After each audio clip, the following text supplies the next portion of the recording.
Andrew is away this week. So we've got a few stories we want to talk about today, but we're starting with some developments about something you might remember seeing in your feed a little while back. I did not get tickets to see Taylor. Now I'm out of the queue. They're all gone. Like this blows. It was definitely a big disappointment. Made me have a lot negative thoughts about Ticketmaster. This is what happened when Taylor Swift fans couldn't get tickets to her upcoming Eras tour. They were being sold on Ticketmaster last November, and at the time, the company said its website was totally overwhelmed and shut down sales. Some people managed to get tickets during the pre-sale, but overall, it was a disaster.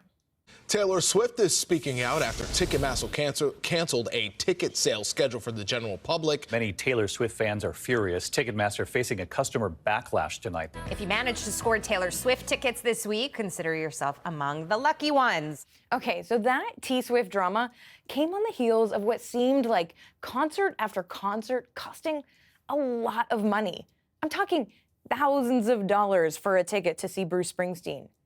And that was when the way Ticketmaster operates really came under fire.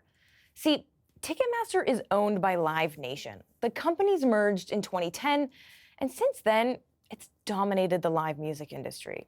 It has control over everything from which venues artists play to who can actually buy tickets and when. A lot of artists and venue operators haven't really had the ability to speak out about it for fear of being blacklisted. This week, U.S. senators questioned Ticketmaster about the website meltdown in a hearing about a lack of competition in the ticketing industry. There are problems in the ticketing industry, problems we believe can and should be addressed through legislation. Many are the direct result of industrial-scale ticket scalping that goes on today. A $5 billion industry in concerts alone in the United States, fueled by practices that run counter to the interests of artists and their fans. Artists, other ticketing companies, and antitrust experts all testified to their experience with Ticketmaster and about whether the company has a monopoly on the market. And it seems like the outcry from Taylor Swift fans really made a difference.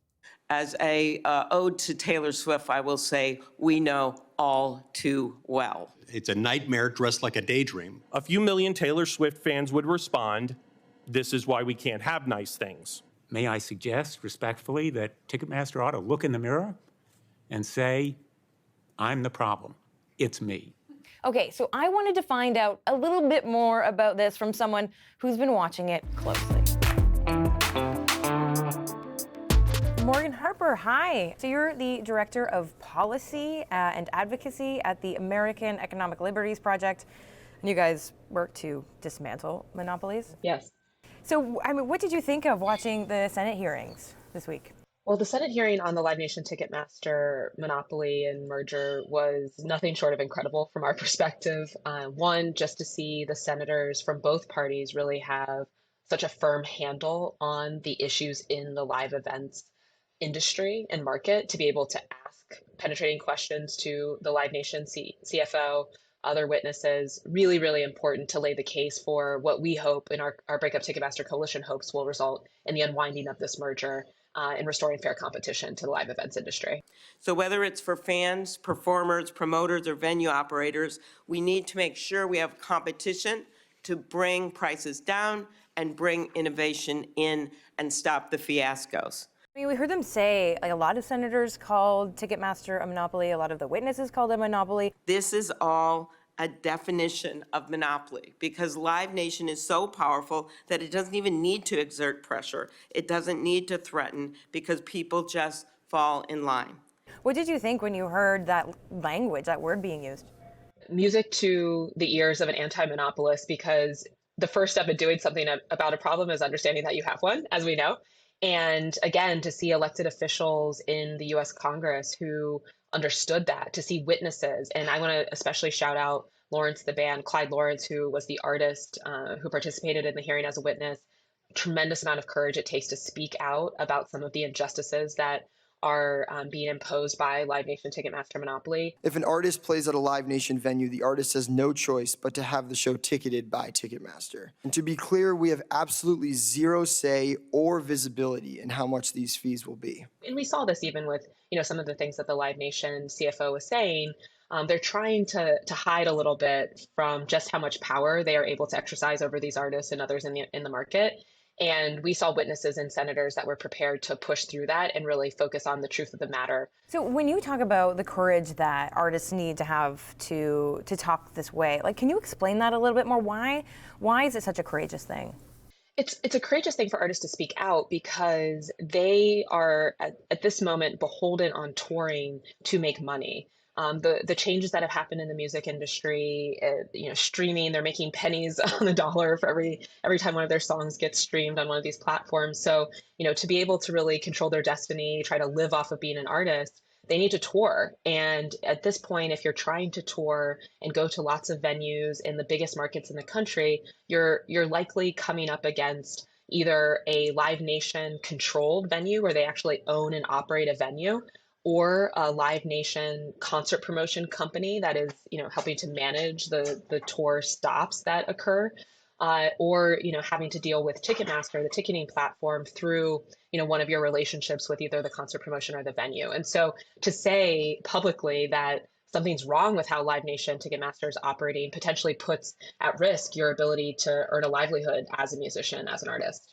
Right, which is, I guess, why we see artists having to use Ticketmaster to sell their tickets. Yeah, and that's one of the things that came up in the whole Taylor Swift fiasco that was challenged very quickly by her firm AEG, that was saying, look, we don't have choices in this market. Yeah, we're like a relatively, big company, but nothing at the scale of Live Nation Ticketmaster. And if we had choices, we'd probably exercise them differently. I think we're hearing as a coalition from a lot of folks who say that we don't have choice. We can't speak publicly about this, but if we did, we would definitely explore options and, would love to see more competition in the market.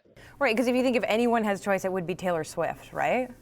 You would think, but that's what we've seen since Live Nation Ticketmaster merged in 2010, started controlling all these business lines in the live events industry. They have been able to really aggregate a tremendous amount of power. And so someone like Taylor Swift, yeah, she's a global star because she's able to fill arenas, but the likelihood is that those arenas are owned by Live Nation. The bigger of the venue you're getting, probably the increased likelihood that it's actually owned by Live Nation. Right, because the CFO is saying that the ticketing business is really competitive. But I guess I'm curious, what you would say to that. It's laughable. I think there were witnesses that were laughing while he was saying that because, and I believe his justification for that was, oh, well, there are all these other ticketing companies. This is what we call the illusion of choice. There might be other companies, but they don't have anything approaching the level of market share that Ticketmaster has.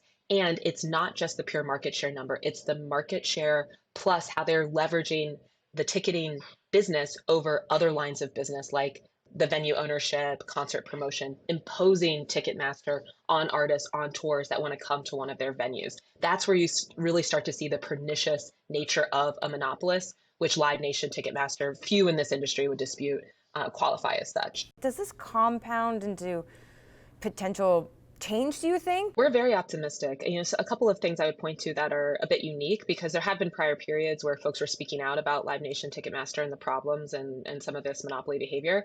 But two things. One, the level of public awareness of what is going on and outcry. Swifties have activated clearly, but a lot of other fans, fans of Lawrence the Band are following their Instagram, hearing these updates about their struggle to make money off of their talent. And we have new leadership at the Department of Justice. Jonathan Cantor is the Assistant Attorney General for Antitrust. He has come in saying he wants to reinvigorate a lot of the antitrust enforcement that has been lax over the last couple of decades. And so those things combined, in addition to the congressional scrutiny, really make us optimistic that this merger will be unwound and will restore fair competition to the live events industry. All right, well, we will be watching. Morgan Harper, thank you so much. Thank you.